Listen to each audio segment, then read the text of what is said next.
it's a special occasion today. It's actually the 6th month that we've been running the Contact Centre Network. So very pleased that we're still here, and while there is still a demand and people are still interested and people are still booking on, I will continue to run these sessions. And if you've got any particular themes that you'd like to see in these for the future, please feel free to drop them into the chat, and we can kind of try and facilitate the right kind of panelists for that section. Order for today, we're keeping it in that kind of panel discussion theme that we did last month that seemed to go down pretty well. But the opportunity now is to do a little bit of networking. So if you've not familiarized yourself with the chat function, you can add your links, your LinkedIn profiles, or any useful information into the chat so you can share it with the people on the call today. I'll save the chat as well, so if there's anything that comes out of that that's worth sharing in the follow-up email that everybody gets to this, I will drop those in. But use it as an opportunity to network with people from your industry and say hello. We've got the panelists today. Our panelists guests are the awesome Barry Brown from CCA Recruitment and Alan Bourne. I lifted that picture from your social media, Barry, so don't shoot me if you're not happy with it. That's all right. Alan from Silver Assessments. I'll kind of try as I do to add any additional pearls of wisdom in as part of the panel. But you guys are the extension of that panel. So we've got some really great insights and experience from everybody on the network today. So if you've got ideas, if you've got things that you want to share, or if you've got questions for any of the panel, or you've got something useful and informative to share with the group, please do drop it into the chat, because that's what makes these sessions really great, is the level of interaction that we get from the audience, and the sentiments and the information that people have got to share, which really helps these sessions become much more interactive and much more dynamic. So I set the Contact Centre Network up 6 months ago, and I cannot believe I'm saying that it was 6 months ago. It does not feel like it was 6 months ago, where we had the special guest Mike Smith, who's on today's call, talking about workforce management. So really pleased to be able to do these, because it gives me an opportunity to talk to more people in the industry and share kind of additional insights and bring insights into the industry, because it's a great space to work in. I love working in contact centres, as I know most people on this call do. And if you don't, you're probably on the wrong networking call at the moment, so you might not find it interesting. But I'm really pleased to be able to bring the session today. Sarah Taverner, who is from the Minds Advisory Group, which is the sponsored charity that I do all my runs for as part of Fab Solutions, which is the business I run, is going to be helping facilitate some of the discussion today in the chat. So if you've got any questions, please drop into the chat, #question, so Sarah can very quickly find it, and then we can direct that to some of the panelists. I've got some questions already that I've pre-prepared just to kind of get the session warmed up. But the burning platforms, the topics and the information that you guys have got is what this is all about. So without further ado, I'm going to hand over to Barry Brown. I'm going to stop sharing my screen so we can see everybody in the flesh. I'm going to hand over to Barry. Barry, give yourself an introduction into who you are, what you do and why you're here, and then we'll go and do the same with Alan. So stage is yours, Barry.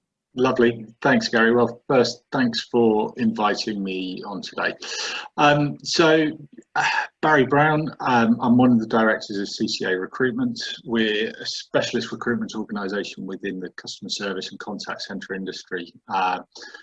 We've been trading for 20 years plus now, and we operate solely in the contact centre industry, but cover all levels and areas of that. So we've got experience of senior management hiring right through to frontline and volume hiring. The world has changed significantly over the last 6 months from a recruitment perspective. So hopefully I can share some of the experiences that we've had with our clients during that time period to help with any of the challenges that you might be facing internally. Brilliant. Thanks, Barry. And we've got some specific questions about how that landscape's changed. So I'm really interested to understand your insights a little bit later. Alan, introduce yourself and tell us a little bit why you're here. Yeah, thank you, Gary. And again, yeah, thanks for having me on the network today. So I'm founder of Sober Assessments. We've been running for about 5 years or so. In my career, I've been working in the area of assessment, mainly for hiring, yeah, and that's really focused on helping organisations make good quality hires, and in doing so, make their lives easier and much more efficient. In the recent years, that's really been very focused also on how do we do that digitally and deliver a really good experience for the candidates as well. In terms of the contact center space particularly, we have delivered a lot of solutions for example, financial services companies in this area, and have a specialized interest in it, hence wanting to kind of be part of this discussion. And really what we're focused on is, making it a lot easier, making it take less time for people, and trying to manage the huge number of, volume of applications that we're particularly seeing post-COVID, to have a process that works so that managers can actually focus on the day job of running the operation. And that's really what we're about, and hopefully can share some useful ideas around that area. Brilliant. So I think the first question that is certainly on my mind, and probably on the mind of everybody else's, is you've both touched on there about landscape and around efficiency and effectiveness of recruitment. And I suppose the key kind of question for me at the moment is to understand a little bit about how that landscape has changed during COVID, and what it's likely to look like post-COVID. So I'm going to come to Barry first, and if you could kind of give us some insights into what you've seen and what you think the future is likely to be. Yeah, so running a recruitment company over the last 6 months, it's been a real variety of different challenges. I was going to say, don't swear, is what I was going to say. So go back to March time, and I think 100% of our clients put a hold on any recruitment activity that was taking place. We had no visibility or line of sight as to how that was going to change, what was going to happen. And I think that was reflected in a lot of businesses, where it felt as though those first few months were almost, or first few weeks were a bit of a blind panic of, right, what do we do? What do we, how do we just keep the lights on and keep going? And there's definitely been phases to recruitment in lockdown. Coming out of that initial period, I think there was then a period of stabilisation where businesses got comfortable with what they were doing and how they were operating. And then we started to see clients starting to move once more, predominantly with backfilling any attrition, or in certain circumstances, we had a couple of really high volume pieces of work coming out from the government contracts with the track and trace and pieces like that.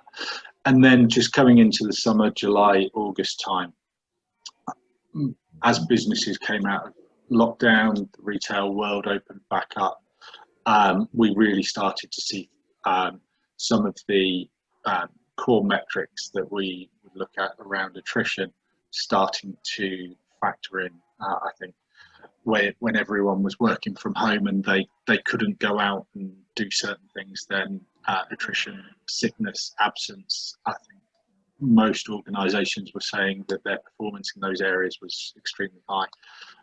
As soon as people were allowed back out, they started to peak once more. So coming through July, August, we've been really busy, and that's continuing into September. And across all levels, really, frontline has been busy. Some of the specialist areas like workforce planning that we support have been consistent throughout. And we're now seeing a lot more in the senior management space, where organisations have a clear line of sight as to what their structure and strategy needs to be within the new world. And they're taking action to now execute on what those plans and strategies are. So it's been a really diverse 6 months. It's certainly not been a straight line journey. There's been lots of ups and downs. There's been lots of challenges that have come our way, but we're starting to go through that. You asked me to touch on what I see the future as being as well, Gary. Yeah, I think it'd be good to kind of understand a little bit about how it's likely to change in the coming weeks and months. Yeah. Okay.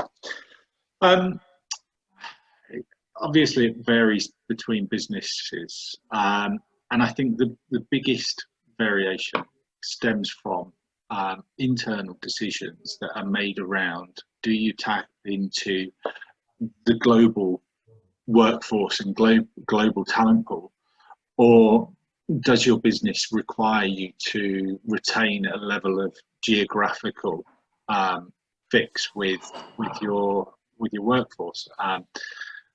I would say that the vast majority of the clients that we work with are seeing that people want to have the social interaction of being in an office, maybe not full time, but that is meaning that their talent pool is still localized, but maybe slightly expanded from where it was previously, where people may have traveled 30 minutes a day previously.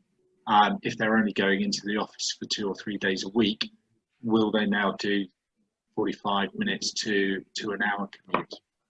So I think in terms of hiring, that's the first and key decision to make. We can't escape the news, and we can't escape that weekly. I think we're seeing a higher volume of redundancies being made across all different industries. That's meant that when organisations are hiring, there is a much higher volume of applications per role, and within that higher volume, there's a number of frogs to kiss before you hit that prince or princess, and I think Alan will certainly touch on this, but the efficiencies of your recruitment process are absolutely tested to their limits currently because of those volumes.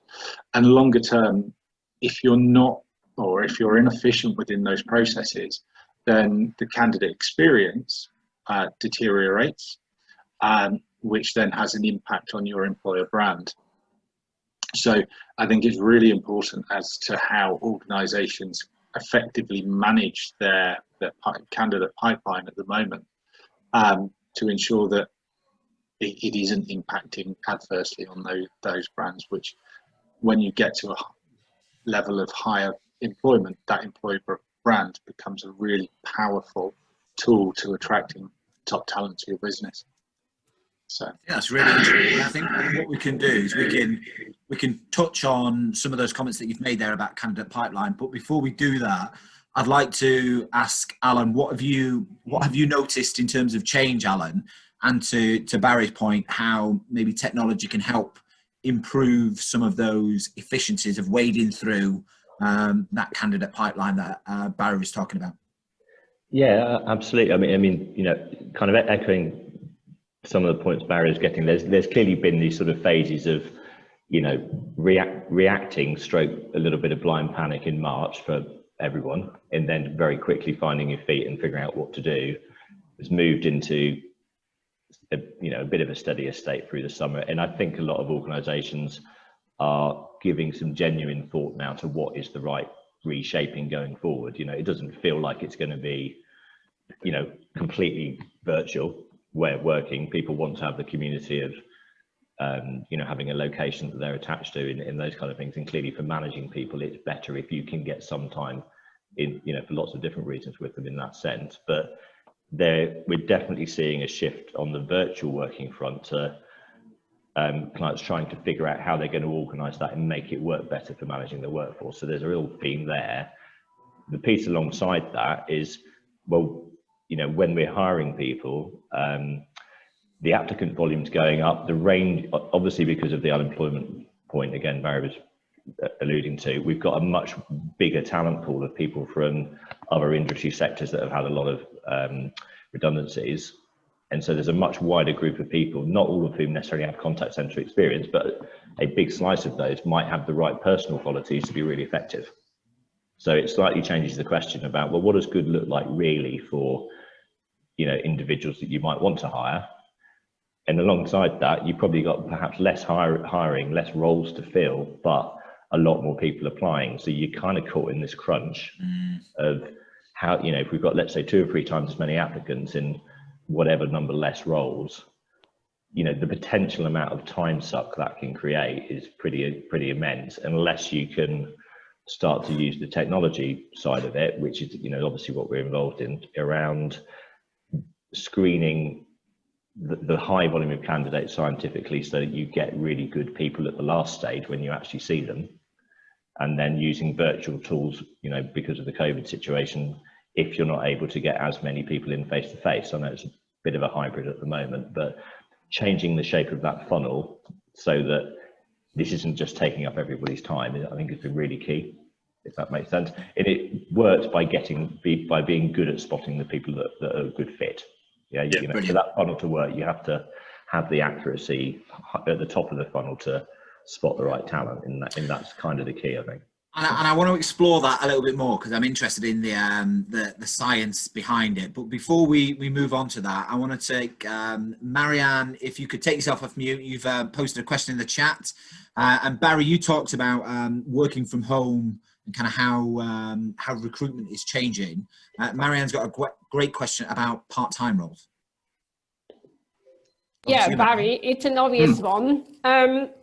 What I see, and I happen to deliver a project in Germany just now where this model of what we call Kurzarbeit is quite common and supported by the government. And obviously, according to the latest news in the UK, our finance minister is looking at a similar model.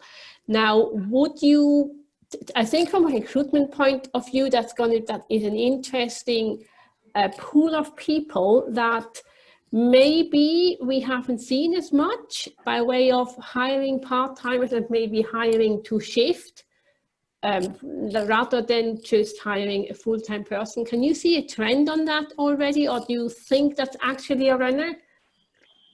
So we haven't seen much of an uplift as yet, but in various other discussions that we've been involved in, there is a lot of talk around things like micro shifts and just be more effective ways of managing peak volumes. So whilst we haven't seen an uplift in part-time hiring of employees, there has been a lot of discussion around, you know, is there a gig platform that's available that can help manage peaks? So I do expect it, but we're not seeing it at the moment. And I think that's more to do with organizations maybe not having the workforce planning structure, the tools in place to accommodate that as yet. And I think the other piece that always seems to be an issue when you're talking to an organization that doesn't employ part-timers currently is training. Training seems to be the biggest challenge that we always have with part-timers. A lot of organizations have a fixed training schedule that they have to go through, and when we do hire part-timers, often what we're asked for is people that can commit to a full-time 2 weeks to do the training or something similar before they move to part-time, and it's very rare that those people can do that initial part-time training. But I think, and Mike, I know this is your world, I think that kind of micro shift pattern is certainly going to become more and more prevalent, and at which point either using a gig platform or part-time employees will become much more prevalent in the UK industry. I think there's some really good stuff that you've touched on there. And what I want to do is I want to get Mike on the call just to answer that question about workforce management. And then I'm going to come to Jackie Turner from a training perspective to get your views on how training can be, I suppose, adjusted in light of kind of some of the challenges that remote working presents. And then there's a question from Becca. So I'm going to come to Mike first. and ask you what your views are on that whole workforce management piece, then to Jackie, then to Becca, in those orders. So Mike, over to you. What's your thoughts on some of the stuff that Barry's just said there? Yeah, so I think it's definitely a way the industry should go. I think it just takes a little bit of a mental leap and then an operational leap to get there. So by getting more part-timers, you unlock a demographic that's potentially locked out on full-time, fully flexible shifts. So you unlock a greater talent pool. That gives you more diversity in your workforce, better probably customer experience. To your sort of point societally, Marianne, then you're getting more people in employment, which is great. You're actually more efficient from a sort of workforce management point of view, because you've not got a load of people full-time sitting around because they have to be full-time. You can just sort of cover your peaks more specifically. So those people are busy and you actually cut down your downtime. So as an efficiency of a contact center, financially, it's great. But I just think there's a number of sort of like legacy and I guess almost sort of mental issues that the industry's got to get over to really embrace that. Yeah. And I think the other point I'd chuck on top of that is working from home really unlocks that, right? Because you're not going to commute an hour, do a 2-hour shift to go back, to come back to do 1 hour in the evening after your kids are in bed. You're just not going to do it. But when you work from home, well, why not do that? Yeah. I think that's a really good point. And I'd be interested, Jackie, so you've got a question, Jackie, around ATS, but I'd also be interested on your thoughts from a training perspective on how kind of recruitment, induction, how that can be kind of teased out to support that kind of that change in shift. So let's get your views on that. And then I think it might be probably more of a question for Alan around ATS effectiveness. So Jackie, thoughts and reflections on training, and then question to Alan as you finish. Thanks. Excuse me. Thanks, Gary. I think from a training perspective, as I am a freelance trainer and I work very closely with contact centres because that's my background. And I think the biggest change we've all seen in terms of training, and I know you will have seen this as well, Gary, is the move to virtual. And I think, that can really benefit, a new starter in terms of traditionally, in my experience, induction has been very much classroom based for a set period of time where you absorb a lot of information, and sometimes, it's very difficult, I think, to retain all that information, and then you sort of go out onto the floor to actually put that learning into practice.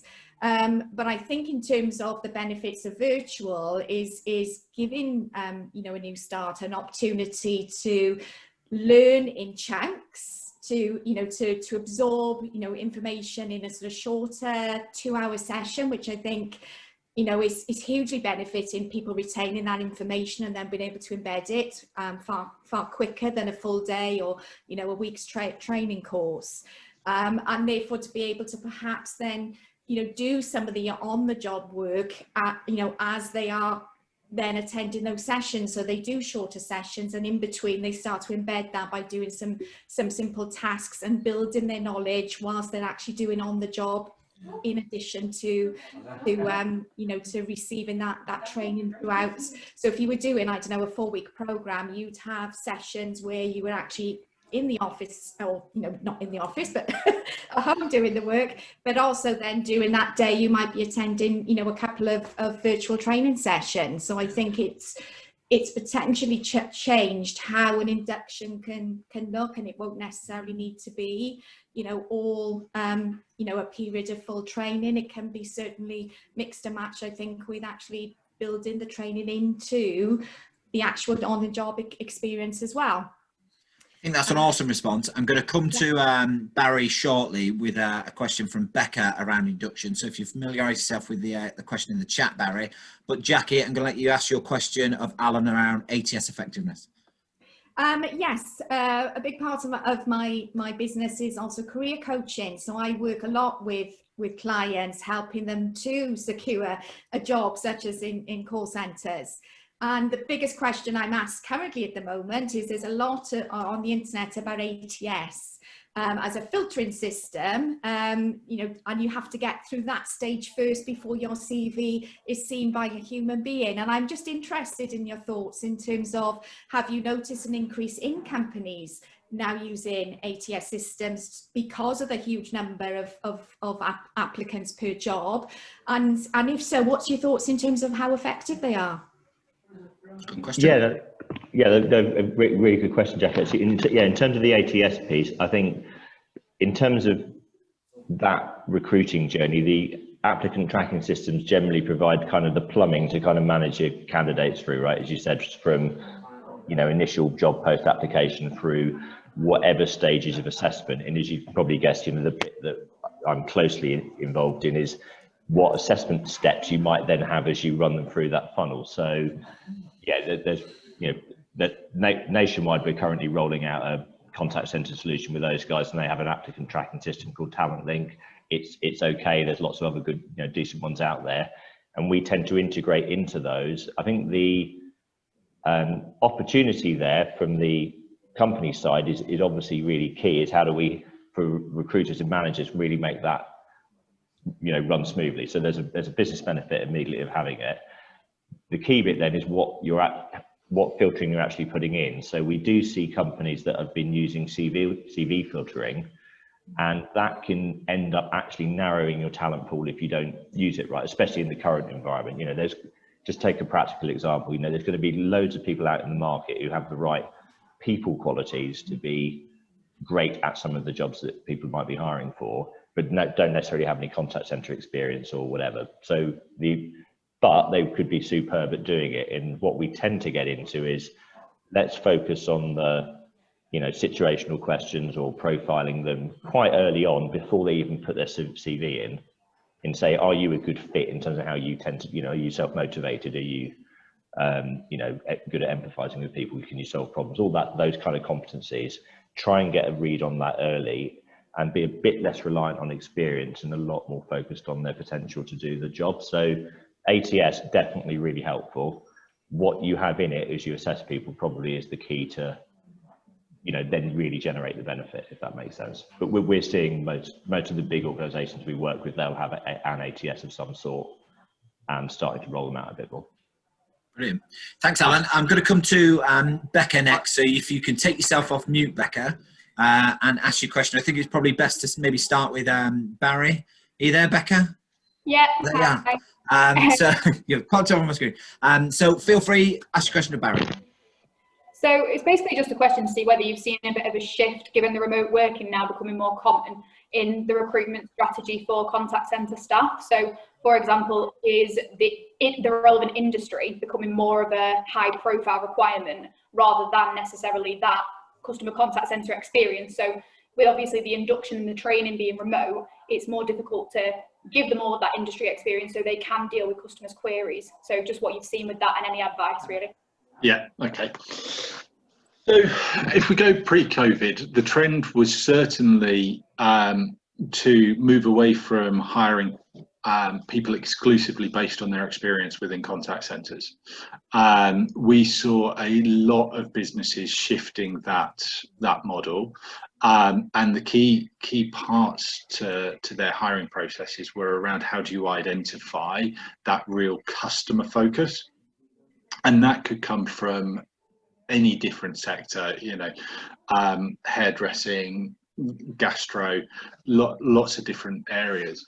And actually, I think with the work from home environment, that can actually facilitate that even further.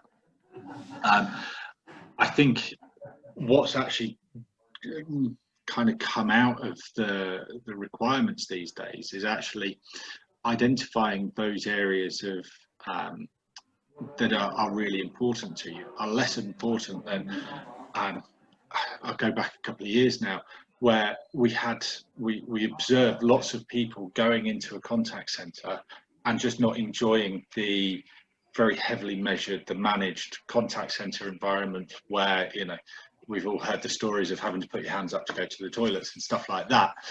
Contact centres have all moved, or pretty much moved on now, and actually them being able to work from home has opened it up to a whole new populace, which has meant that actually companies can benefit from being able to target people who have got that genuine customer focus. So I'd actually say that the trend that we have seen has been the opposite. Rather than people focusing on people and candidates who have contact center experience, they've been a lot more open-minded. That does then tie into the quality of your selection process. Don't get me wrong, you know, it's there is an element of risk around people that have not had that type of experience, but utilizing the tools that are available, whether that be psychometric evaluations, whether it be the various online assessment tools and exercises that we use, you can minimize those risks. So and I think that's a real positive for the industry as a whole. So I'm going to ask Alan, before we move on to a question from Karen, just to build on that kind of assessment process, Barry, in terms of how we can use assessment processes to kind of help us streamline that kind of level of talent and build that right quality within the candidate pool. So how can we use those, Alan? Yeah, well, I think building on what Barry was outlining there, I mean, there's a first piece which is just thinking about what good looks like in this environment. I think sort of to, you know, Becca, to your question, what it takes, if somebody's working in a bit of a hybrid model and they might be in the office sometimes, but they are at home other times, you know, you need people to be able to basically get on with it and be self-motivated and not need too much managing to be able to do that effectively, you know, and be really customer focused and all of the other things that matter. So there's a real emphasis on those qualities. So there's a bit of redefinition, I think, of what the starting material is that's quite difficult to train people in. So, you know, things that are hard to train, you want to select for, and things that you can train for, where you can do that in the next stage, right? So there's that bit of clarity really matters. And then in the upfront piece, you know, what we tend to get involved in is looking at the different parts of that you can tap into, whether it's how people make customer-facing decisions in situational judgment or their personality profile components, things of that nature. Get a good read to sift the pipeline, and then make sure that, you know, in your interviews and exercises and whatever you do in your latter stage, that all of those steps are optimized to really get people that perform on the job. You know, and clearly you can then be tracking who are the high performers in role and making sure that pipeline is getting you those high quality, high performing people that will also be retained, and they're not going to attrite too quickly. You know, that's what you're trying to create as a measurement system, rather than the hamster in the wheel aspect of just chasing, filling seats all the time. You know, and I think that's kind of the key bits for me, I guess. Brilliant. Thank you very much. I think that's a good answer. Thank you. And Karen, I'm going to put you on the spot now. You've had a question earlier. Fire it off to either Barry or Alan. Yeah, hi guys. I was wondering if you'd noticed any businesses that might be asking for a more flexible approach from their candidates, perhaps thinking around opening longer hours, you know, rather than the traditional 9 to 5 or 8 till 6, and just how that works. I'm just thinking now with digital technology, you know, I know that a lot of places are thinking about 24/7, and I wonder if you'd come across that, and if you've got any thoughts on it.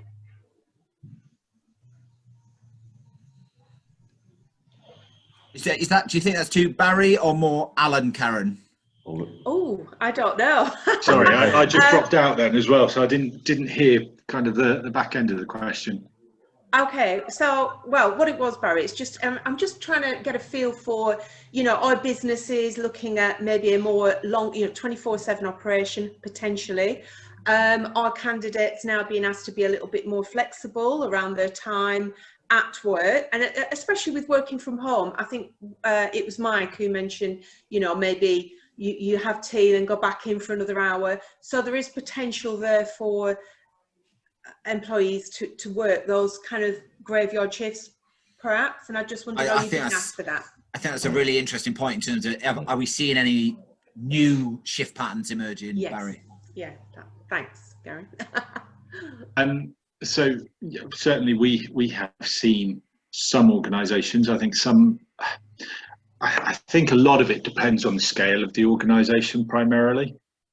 We've seen it with a lot of the FTSE clients that we deal with, where they have had to be flexible with their workforce, and also with their customer demand as well. I think that's an important part to say about this, is where you've got lots of different people now working from home, actually customer demand has fluctuated somewhat. The traditional Monday morning peaks and things like that are now kind of spreading out throughout the week. I think we have seen some organisations extend their opening hours, and the impact that has had on candidates being hired into those businesses is perhaps not necessarily giving them part-time hours or things like that. We've seen some organisations actually ask them to do longer. So we've seen some organisations work 4-day weeks, but doing 12-hour shifts within those 4-day weeks or something similar. And that, interestingly, and I don't know the correlation here, we've seen that more with web chat advisors than anything else. So I don't know what the correlation is there, so I can't give any insight as to why on that. But we've seen a couple of BPOs actually who have kind of put those working practices in place. And you know what, I think as more organisations embrace omni-channel contact centre solutions, you've got that opportunity to be more 24/7, haven't you, with email, SMS, like you say, live chat, web chat. You've got that kind of accessibility, and it's particularly in the BPO space that might be more of a global contact centre rather than just a UK-based one. So I think that's a really interesting point. Thanks very much for your question, Karen. I'm going to come to Greg now. So Greg, if you want to take yourself off mute, you've got a couple of questions. And I think maybe this is split across Barry and Alan, because there's one that's a bit more digital and techie, and there's one around costs. So I'm going to let you answer your question, Greg, and then Barry and Alan, I'll let you decide who answers. Yeah. Cool. Thanks, guys. 2 questions from me. One is there more of an emerging trend to turn contact centres or customer service teams now into profit centres? I know it's always been an ambition to make them net neutral or move them more to positive. And the second one is, are you starting to see a different demand for capability to more digital than voice? Is that coming through now and more so than it was? Great questions. Barry, Alan, who wants to go first? Barry, maybe answer a bit on the second one, and then I'm sure you'll be able to expand on it if that works. Yeah. Fine. Yeah. I mean, yeah, on the piece around, this sort of nature of work piece, you've obviously got the background trend of self-service via the web anyway for transactions. So we're definitely seeing a real shift in that to, genuinely complex issues that require a lot of emotional labor on the part of the agent is the stuff that's staying in the voice area. Of course, the stuff you can self-serve on as a customer continues to go online, but I think we are seeing much more of that in some of the programs that we support, that there is a kind of omni-channel hybrid focus on the role and increasing amount of web chat in that kind of component. And in a degree of 1 or 2 centres, we're specialising in that as well, where they're specialising in the roles, and others have a hybrid. So yes, it's becoming more digitised would be the short answer from my point of view. Definitely. And I think with that becomes a different approach to the competencies that you're looking for, the assessments that you're asking people to do, whether you do more numerical or verbal reasoning tests, all those kind of things. So I think that's a really important part to play. Barry, any builds on that?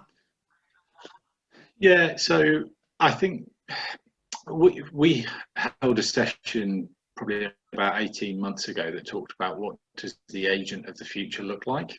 And there was ideas coming out around these agents are bots and other forms of technology will be able to take away the transactional, very low level inquiries that a lot of the volumes that we get at the moment are caused by, which will lead to your advisor population then needing to be much better trained and much more capable to answer all types of customer queries, and almost providing a third line level of support kind of approach.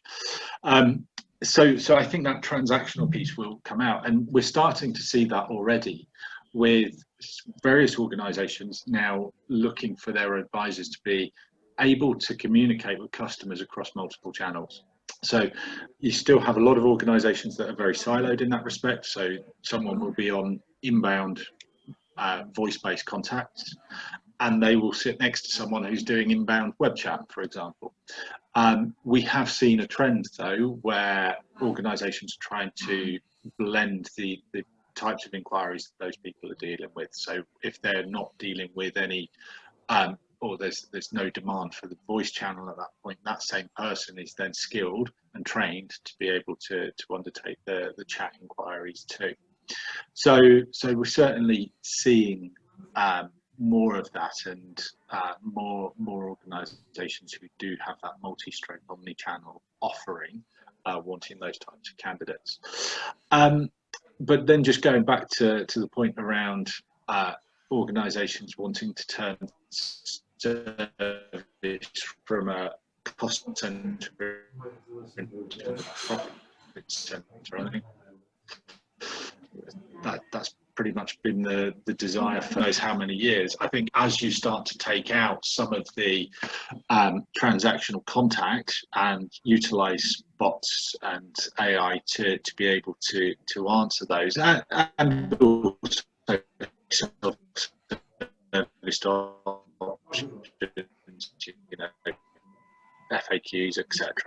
The higher value conversations being had, are they able to retain customers? Are they able to upsell, cross-sell within those conversations and create that profit center? Yes, I think there's certainly a desire to do that. The debate is then how much organisations are willing to invest to make those things happen. So Barry, I'm going to ask you to switch on and switch off your camera because we keep losing you a little bit. It might be a little bit of your network, but Greg, does that answer your question? And your couple of questions, like, happy with that? Yeah, thank you. I mean, we could go down a rabbit hole with bots versus voice and all of that, but thank you. We could. Yeah, I definitely think so. I think there's there was a question from me and kind of just people's thoughts, just generally around what they've observed from their recruitment and if anything has changed. And I'll ask Barry to lead with this one, but it's more around that kind of cultural piece. In an organisation, I know when I've recruited for people and when I kind of had managers that have recruited for me, you often do that kind of showcase for a candidate around the office so they can immerse themselves in the culture. And of course, that's not necessarily happening nowadays. So in terms of your response or any advice or any tips, Barry, on how you can project and create that culture in a remote interviewing setting, what would be your advice and your feedback there? So I think you're absolutely right. Organisations have invested thousands in kitting out their contact centres to look and feel incredible, you know, creating a really nice work environment for their teams. And now their work environment is the same four walls as they sleep and eat in. You know, that's a big thing. In terms of how does that culture translate to a work from home environment, I think you've got to look at all of the other factors. So the values that the organisation lives by, you know, it's very difficult if you are not a truly values-based organisation to define how your culture should operate, and actually being able to bring those to life is really important. In the hiring process, some of the things that we have seen has been day in the life of videos, actually having some real-time activity being shown on screen. Obviously there's some compliance challenges around that potentially, but actually being able to show people what it's like, what that role is like, and more importantly, sometimes the support that those people are going to get to become successful in their roles. You've got to work so much harder now to get those people really bought in and on board. One point that we haven't really touched on today, but the onboarding of people and the training, the development of those individuals is really critical. We have seen that probationary periods and speed to competence has extended out since lockdown, with certain kind of contacts that people are having, and that comes back to this whole piece around, you know, if someone's going to be joining you, we have got a lot of people who aren't working at the moment, but for those that are working and you're trying to attract the very best talent, people want to be successful. So how are you going to enable them to be successful? I think that's really important. And I think there's a really interesting point you've made there, Barry, around how do you assess for cultural fit? And I suppose that's the question I've got for Alan, in terms of people that are recruiting remotely or using assessment profiling tools to recruit. How do you best assess cultural fit through an assessment process? Yeah, no, absolutely.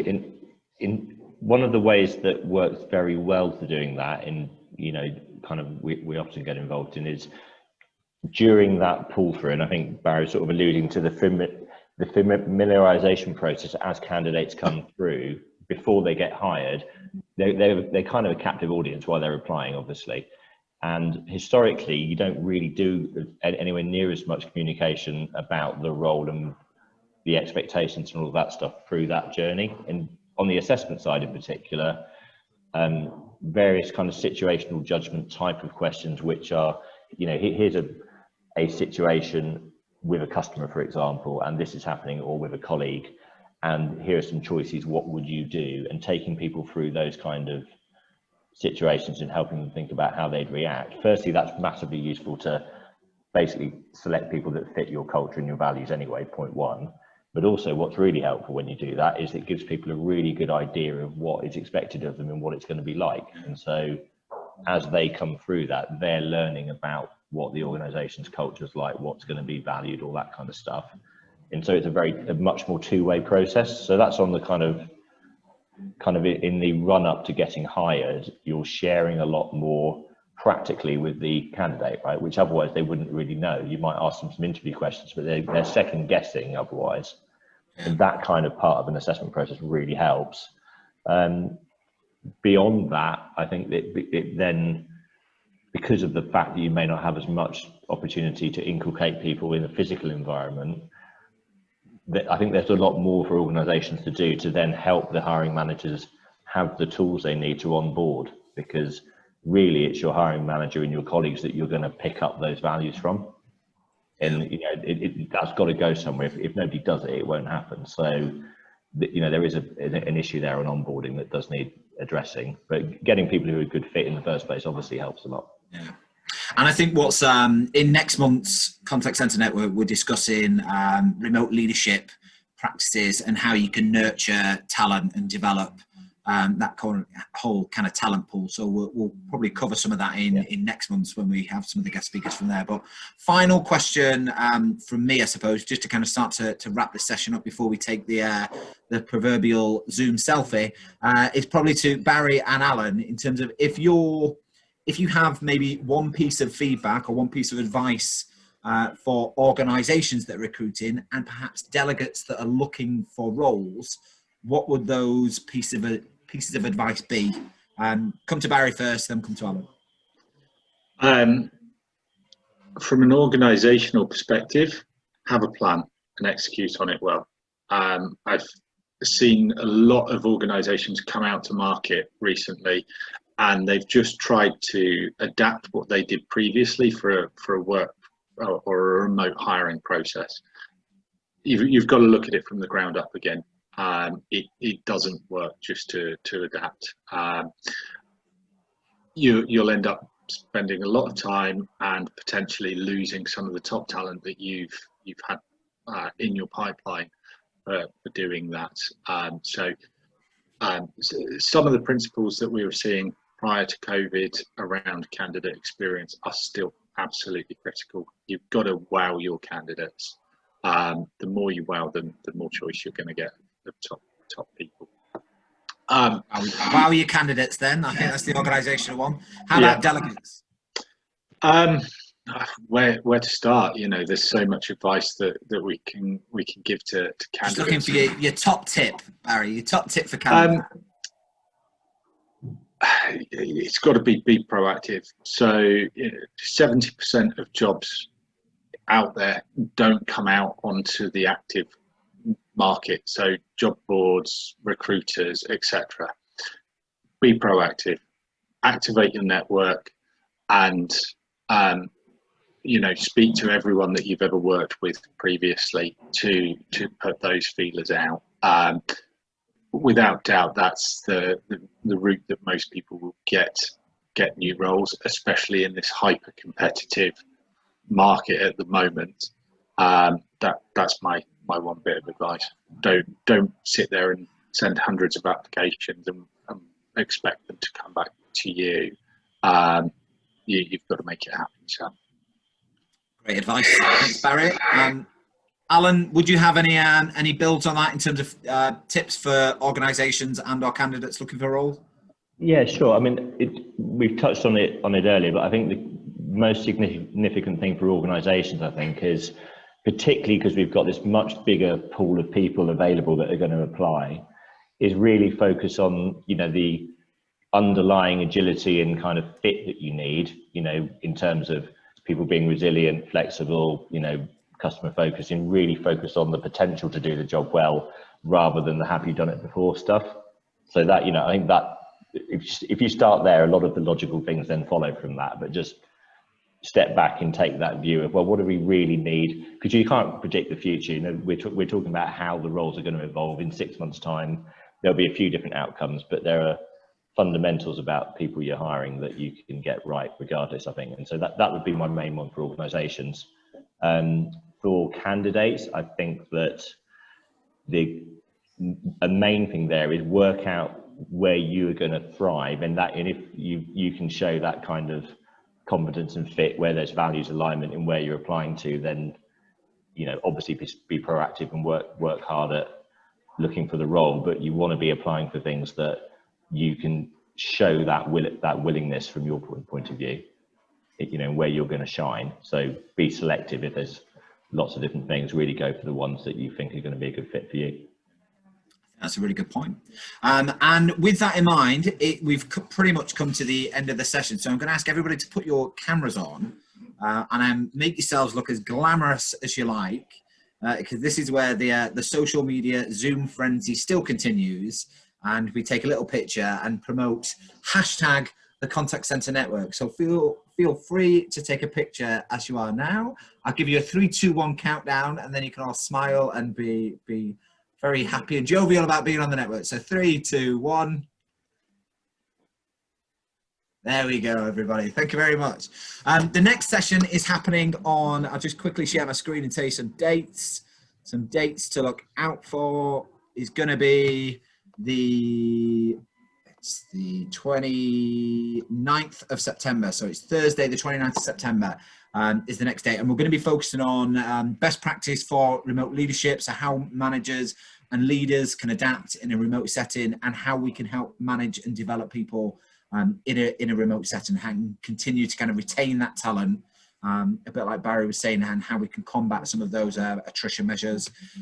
If you want to join the Contact Center Network on LinkedIn, you can feel free to scan that QR code on the right. And if you're not already part of the Contact Center Network, come and join the revolution, and we'll start to get people sharing that. There's already 216 people in that group at the moment.